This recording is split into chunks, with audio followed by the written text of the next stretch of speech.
Oh, hey there, Bruce. Welcome back to the Lighthouse of Guiding Flames. You may remember in the last one that we are back with, what's his name? Esteban. The prisoner of Azkaban.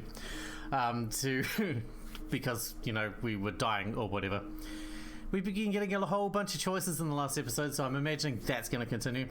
We shall see. Let's just talk to Esteban, shall we? We surely don't have that kind of tea back home. Home. My home. Is there something wrong with it? I don't want to remember. Thanks. Is that a good thing when it does that? Because it does that often. I don't want to think about home. You don't? You probably won't believe me, Mr. Esteban, but my home is a quiet place. Maybe I really embarked on a journey to leave it behind. I don't know. Well, everything's in your hands now. New worlds are always open for the curious. Sounds great. How many worlds are there? Nobody knows. Can you count something that's infinite? That strange question left the girl stunned. I mean, not till to the end, but you can count it. You'll just never finish. I don't think so. Then you'll have a difficult choice ahead. The girl's face darkened as she touched her clothes around her stomach again. Well, it may not be that difficult after all. Yeah, we're going directly to hell. I found what I was looking for. Let's go back. Wait, heaven. We're a 12-year-old girl. We're fine. Ethani followed the keeper, even though she was disappointed to leave the tea treasury. She wanted to enjoy looking at that amazing collection some more. Every little thing related to the lighthouse made Ethani feel warmth and awe. The lighthouse was all she could think about, and she could hardly contain herself from piling all of her questions atop Esteban's head.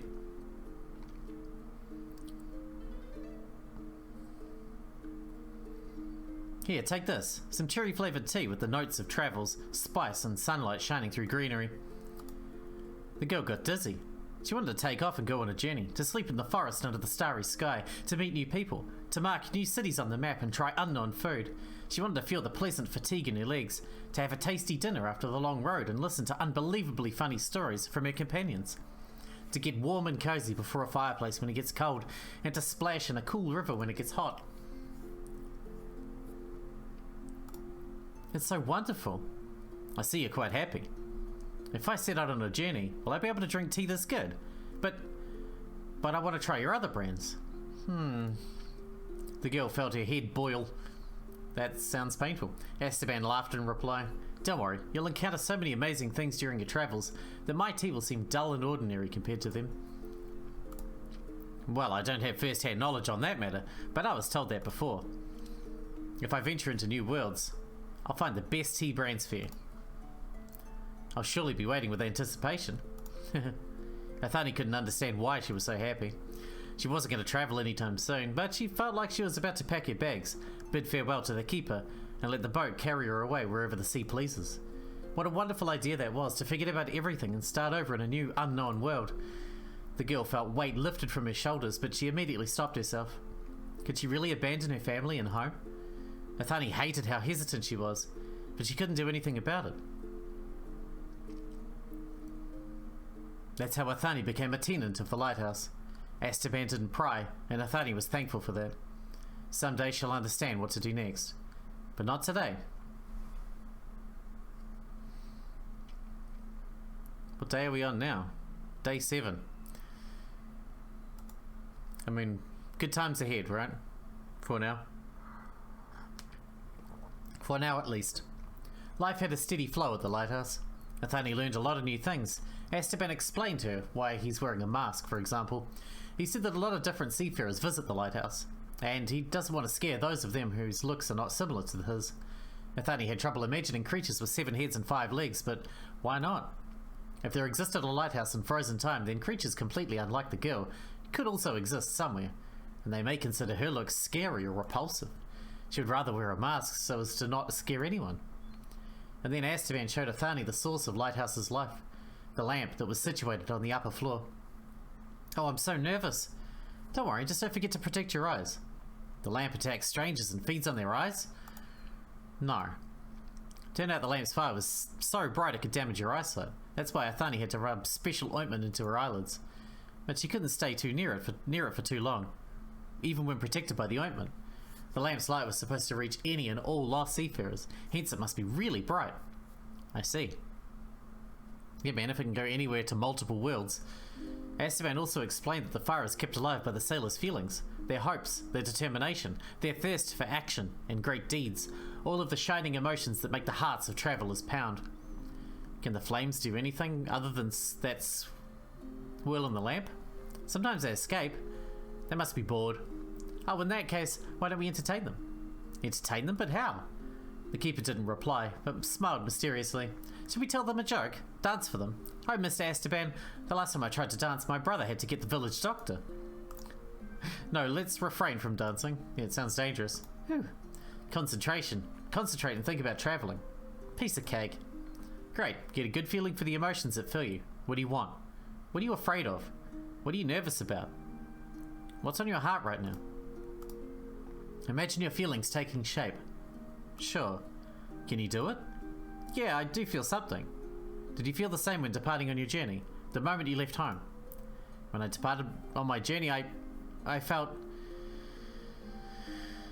scared? Yay, we got that again. I assume that's a good thing. I hope so. I was afraid. I was very, very scared. I don't want to remember it. Esteban stared at the girl. She almost thought the keeper was going to interrogate her, but she was wrong. Fear can also fuel the lamp's fire. There's nothing strange about it. Really? Yes, fear often makes people act and move forward towards a more pleasant future. All is well that ends well, as they say.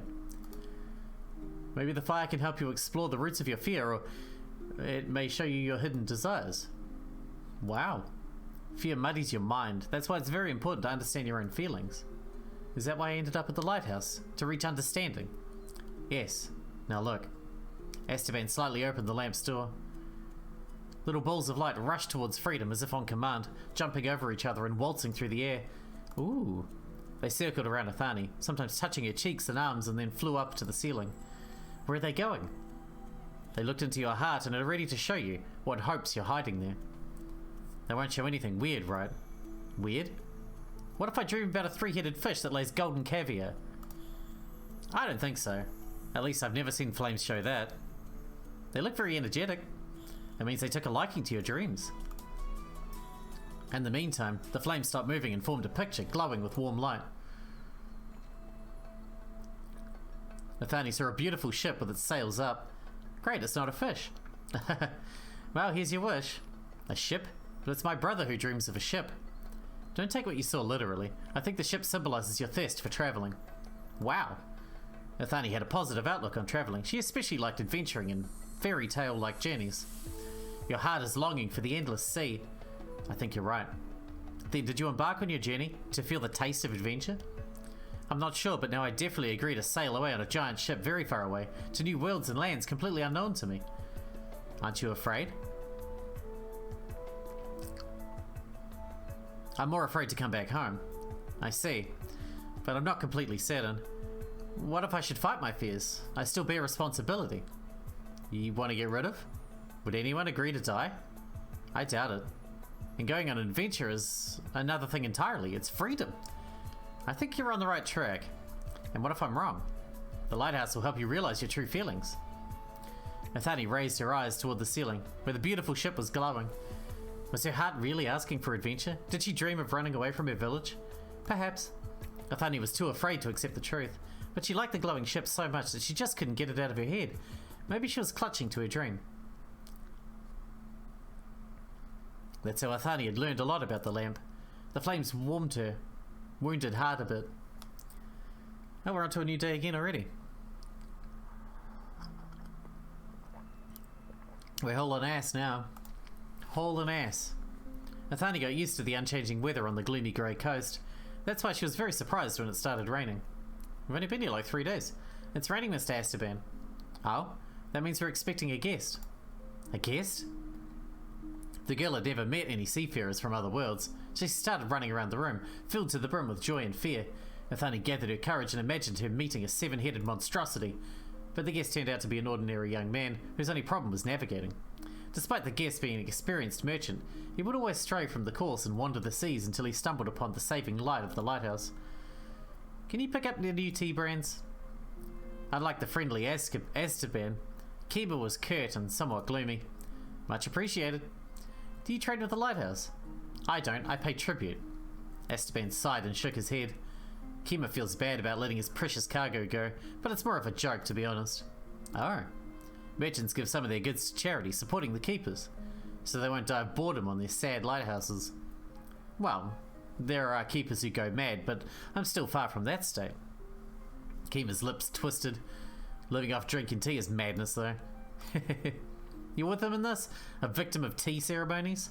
Ethani smiled victoriously. I'm his partner in crime and loyal associate.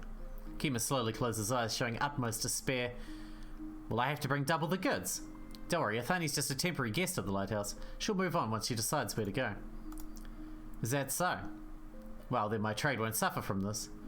It wouldn't suffer anyways. I'd argue about that. Ethani enjoyed listening to their silly squabbles. Having a friend with whom you can leisurely spend time like that must be cool. Unfortunately, Ethani knew from her painful experience that there's never enough time.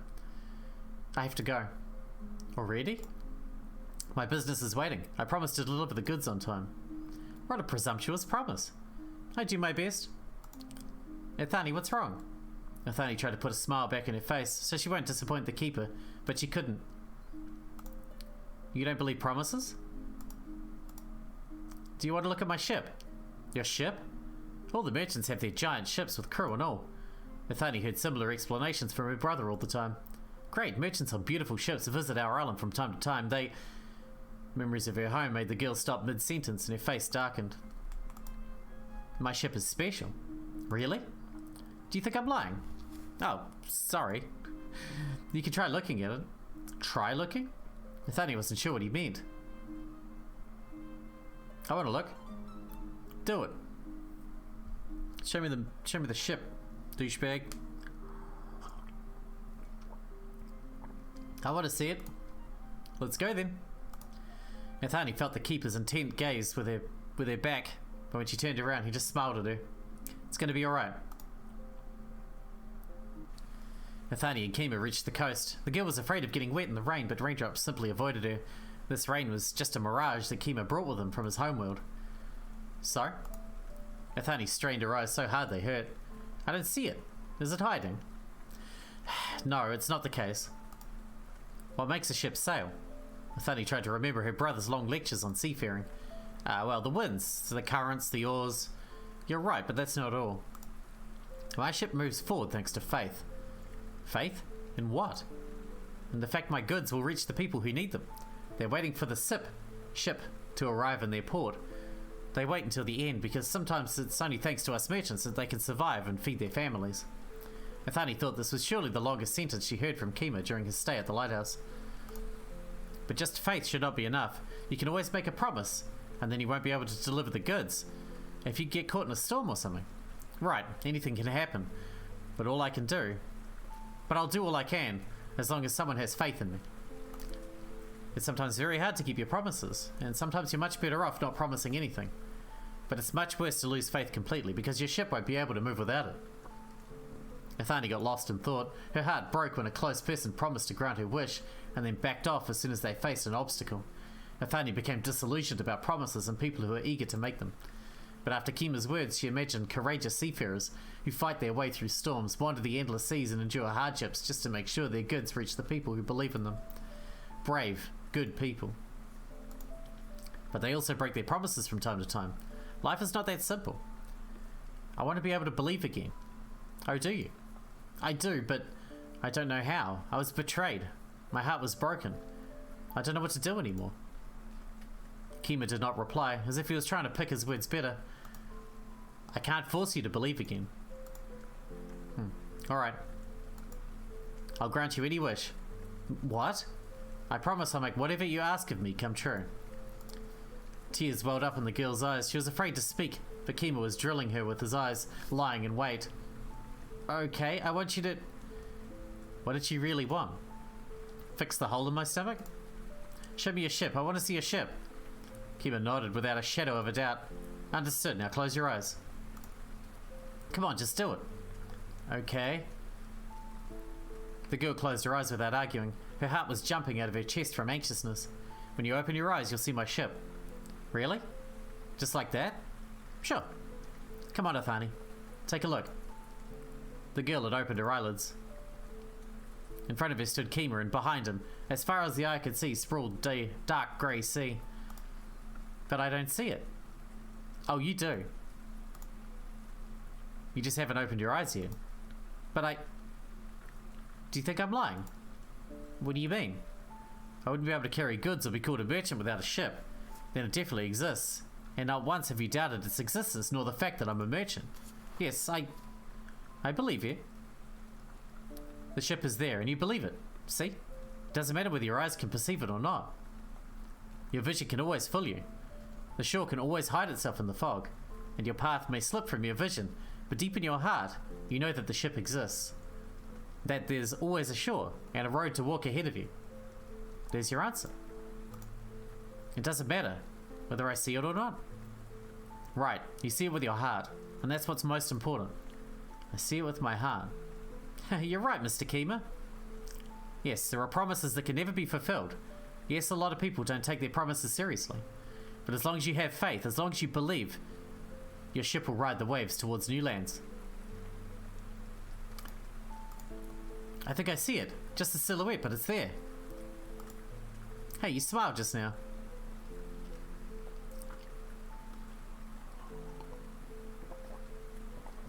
Do you find it strange? No, but it's the first time I saw you smile. It's just your imagination. It's not, I saw it. Ethani and Kima got back to the lighthouse arguing the whole way. The girl was smiling happily, even though she was only able to see the form of the ship clearly. But now she knew that it wasn't necessary to see something to move toward it. New day, day 9, I think. We must be running out of days at this point. Even though she was used to life at the lighthouse, she was still worried about her looks. Why did she change so much? Esteban explained that guests can pick the way you look at the lighthouse, but they usually stick to what they used to see in the mirror. Habits are very hard to break.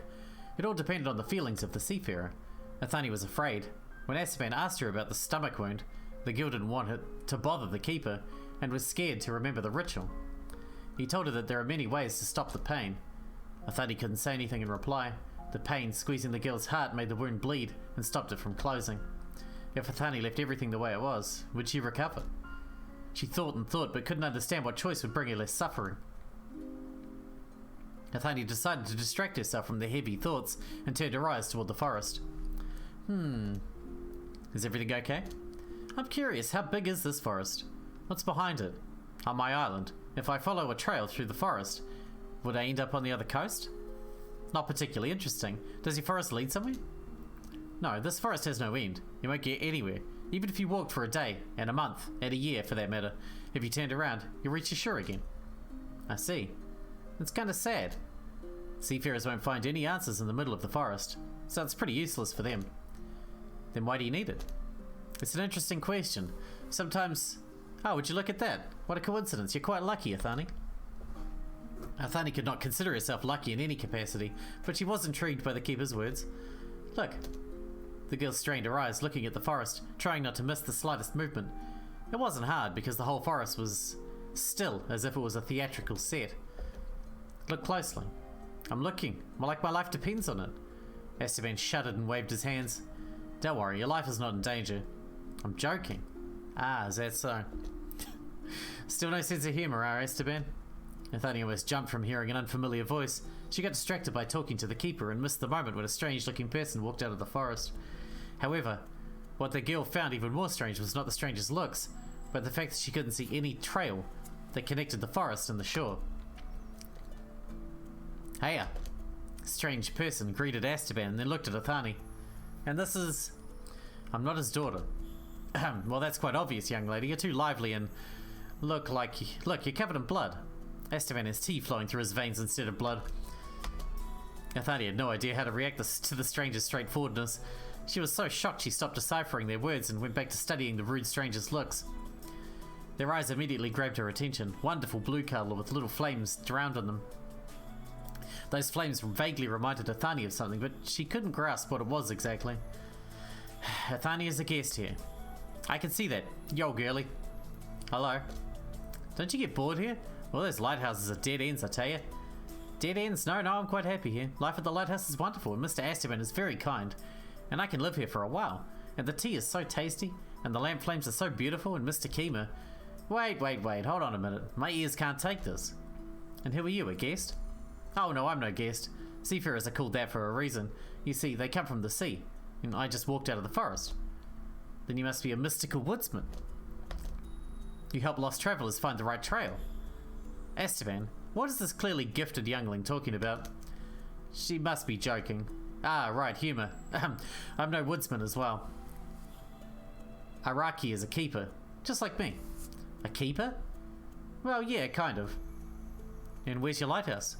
Do you carry it in your pocket? Is it invisible? Calm down, Ethani. I think Araki has his circumstances. Of course, the keeper can't leave his lighthouse. There can't be a lighthouse when there's no keeper. Then why are you here? Oh, you see, I got tired and died. Oh, believe me, things like that can happen. You died? But how can that be? You're right before me and... Are you a ghost? Esteban, be so kind as to explain to her. I'm too old to talk so much. Oh, please, don't be so modest. I'm serious, I'm too lazy. A ghost? I much more prefer the mystical woodsman. There's no denying that ghost keepers exist. But that's not me. I told you I'm lazy. Too lazy to explain the obvious. Esteban, if you will. Listen, Ethani. Araki's not a ghost. He's not a mirage either. In our universe, even the lighthouses are not eternal. They all disappear in the fog when their time comes. It happens when the keeper is no longer able to maintain it. Keepers can run out of power? Yes. In place of the destroyed lighthouse appears a new one with a new keeper. And the old keeper dies? It's so sad. Oh, come on, everybody dies. Lighthouses, keepers, people, even entire worlds meet their end in one way or another. The dead keeper must find another place for his new life. But how? Quite easy, actually. You wander around the world and then you see a beautiful flower at the clearing and think to yourself, if only I could live a carefree life like that, and bam, you become a flower. I think reincarnation would be the right word for this. Reincarnation? I think I understand. Will you become a flower, Mr. Araki?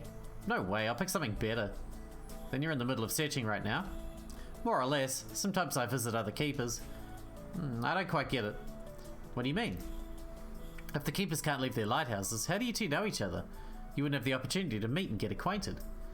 The keepers looked at each other. It's too complicated for you. See, keepers know about each other's existence even without meeting personally. We're born with this knowledge. You may even call it instinct. We just know. That's it. I'd love to know about other keepers. Oh, how I want to meet all of them. I don't think it's a particularly good idea. Why? Different people are assigned to different lighthouses. My place is wonderful for you, but someone else may be horrified by it. That way you may end up at a lighthouse that wouldn't be to your liking. Oh. The same goes for the keepers. In a place where one would meet a new best friend, the other would meet a nemesis. But don't let that worry you, lass. You're in the right place. I see.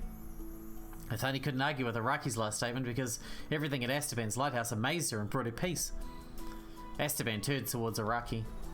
Care to have some tea? Ah, you and your tea parties. No, I just came to say hello. As you wish.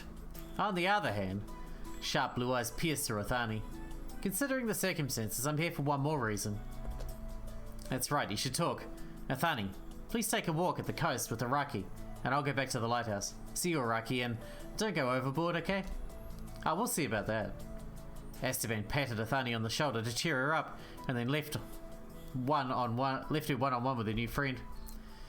The girl looked at the blue-eyed keeper cautiously, since she didn't know what to expect from him. He didn't seem dangerous to her, but the contrast between his rather rude statements and Esteban's calming smile was just too immense. Come on, let's go. Araki started limping along the coast, clearly showing his exhaustion from the world. So, yes? Oh, please, don't be afraid. So yeah, you know that the lighthouse decided to help seafarers, right? Yes, the lampfires save those who stray from their course. That's right. A seafarer finds the lighthouse and meets their keeper, but that's not all. Not all? Every other person a seafarer meets there must also show them the way. Every meeting at the lighthouse is predetermined. That means I meet you for a reason, and Mr. Kima too. Exactly, for a reason. There's also a reason you're able to communicate with them so easily. Sounds wonderful. That's what lighthouses are for, you know. Does that mean you'll help me in some way? Araki held a pause. For a second, Ethani thought that he looked at her wound. Well, it's not that I'll help you directly. I may give you some advice, though. Ethani had no comeback. She didn't want to remember about the curse and the dolls. The keeper noticed the gloomy silence and shrugged. I'm not forcing you to speak with me, just listen. Most of the time seafarers appear at the lighthouse because they have it bad. They all have their rather sad pasts. You can shield yourself from all the scary and bad things here. Yes, but only for a time. Yes, it's only temporary. Did you also have something you were running away from? Ethani remembered her home, her mother gripping the knife, her father who kept a tight rein on their family, her brother and sister who could bring themselves to argue against the scary adults. Yes, I ran away from something very unpleasant, something scary. I'm very scared, Mr. Araki. Back in my homeworld, I'm in grave danger.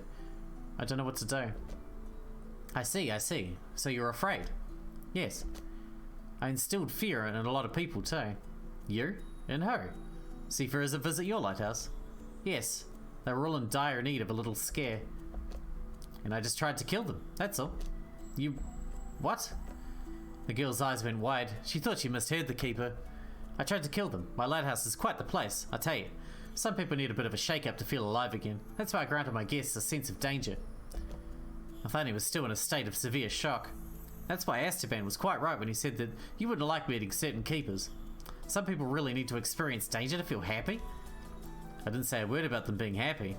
Seafarers look for the right course, but there's no guarantee that it would be filled with happy times, smiles and flower beds. I don't like the sense of danger. Ethani remembered her home once again and squirmed from fear. She imagined her parents' figures, shrouded in dark fog that emanated coldness and death. You're not supposed to like it. I don't want to be afraid. Are you afraid of me? No, I'm not. Why not? I can try to kill you this very second. Ethani touched her stomach. I don't think you'll succeed. I'm half dead anyway. Besides, you help all those seafarers with your twisted ways, don't you? That means you're doing the right thing. You have good intentions in mind. Mortal danger can give you newfound powers, but the moment it pierces the heart, a person ceases being themselves. How can that be? Well, it surely can. I saw my fair share. Danger twists your mind, turns you into someone else entirely, into someone strong, but very weak at the same time. A survivor becomes stronger. I made a lot of seafarers stronger, lass. What about you? Do you feel strong? Me? Judging from your state, you've been able to enjoy danger with your own skin. So, did it make you stronger? Ethani wasn't sure. She just wanted to survive, but at the same time she wanted to save her family and stop the vengeful deity from taking their lives. I don't know. You'll know when the time comes. Really? You do everything that's in your power when you're in danger? It's quite tough. Yes, it was tough for me. Only for you? Were you the only one in danger? No. She wasn't the only one. Her mother, her father, her brother and sister, they all felt the menace incoming from the vengeful deity's curse. Every single member of her family was afraid and suffered. They all couldn't feel safe.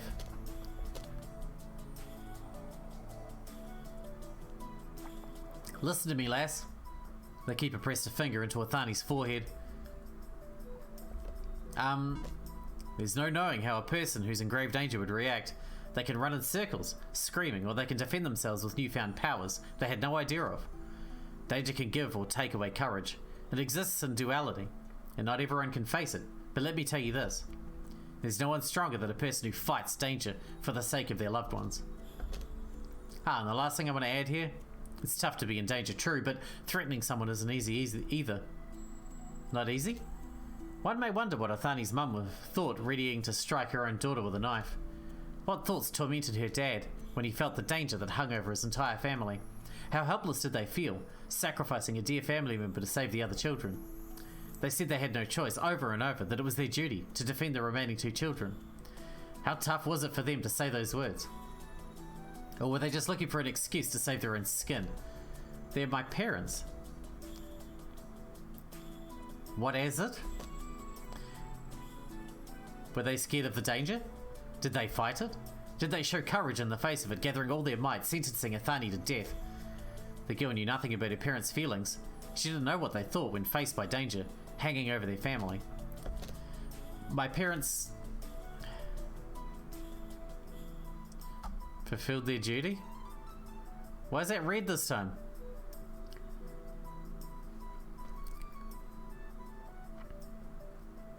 It's red this time. My parents follow their duty, like everyone else. We have no other choice. Or we'll end up at the horrific grim cemetery. Aha. I should also follow their steps, right? I should fulfill my duty. I should die. You know, I don't want them to die. So you're gonna step towards danger to protect your family? Ethani shook her head with hesitation. Impressive, impressive. Like I said, a person becomes stronger when they're trying to protect those who are dear to them. Probably. I'm not sure. Won't you back down? I can't, if I want to protect my family from the curse. Such brave words. I could help you out a little bit if you want. You'd help me? Yes, just a little. I'll help you decide. Oh, that'd be nice. Thank you, Mr. Araki. You do remember who I am, right? Or what kind of keeper I was? Araki's warning scared the girl slightly, but she didn't want to back down. It's alright, I'll do it. Do what? Is he gonna kill us? Well, it's your choice. Even before the keeper could finish the sentence, an inky abyss had spread before Ethani's eyes, as if someone turned off the only oil lamp in the room at night, bringing the world into an impenetrable embrace of darkness. Ethani couldn't even understand where she was when the veil was suddenly lifted, presenting her with a pretty weird sight.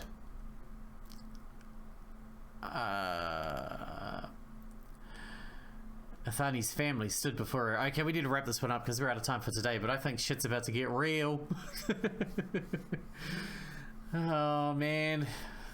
But, I still don't think she should go and protect them. I mean, maybe she should, but come on, man. She's a 12-year-old kid, man. That's rough as fucking all balls. Anyway, I hope you enjoyed it, Bruce. Thanks for watching. Thanks for hanging out with me, and I'll see you in the next one.